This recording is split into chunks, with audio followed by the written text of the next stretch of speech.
Jeremiah Owusu-Koramoah talked about what he has seen in the 2 days that he has dealt with Deion Jones. Similar to Awusu, he's a veteran. He's been around the game for a long time, been at the highest level, in the Super Bowl, and he's able to give us some feedback on the things that we may do that's not necessarily correct as linebackers, whether it's technique or whether it's scheme. He's learning the scheme pretty fast. So yeah, that's what he brings to the table. He's an elusive player, fast player, but also has a lot of strength to him and is able to use his understanding and his knowledge of the game to propel himself. So, yeah. And again, that's you've got Phillips and you've got Owusu-Koramoah, both young guys, so that's good to hear. Yeah, that desperately needed it, right? This is a very young room.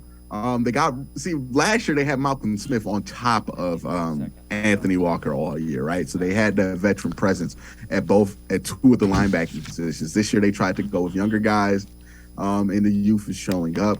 And hopefully that pays off in the long run, but right now it's definitely showing up and it's definitely hurting them.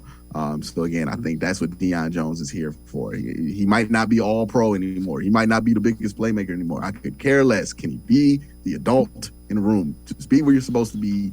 That would be a huge difference for this defense, and I think that would settle some things down. They're not going to be a great defense. Don't quote me for saying that. They're not going to be a great defense, but they're not going to be a disaster. And if they're not a disaster, we probably are 5-0. So that's all we need the defense to do, right? If we just don't count the disasters or the games where it just got disastrous at some point with the defense, this team is 5-0.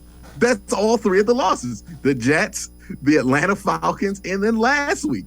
It was a disaster. If they just don't be a disaster, if they just can stop being a disaster, which this is hopefully a move that can help that, they will be a winning football team. They would be one of the best teams in football right now, but they need that presence right now, and they need a lot more.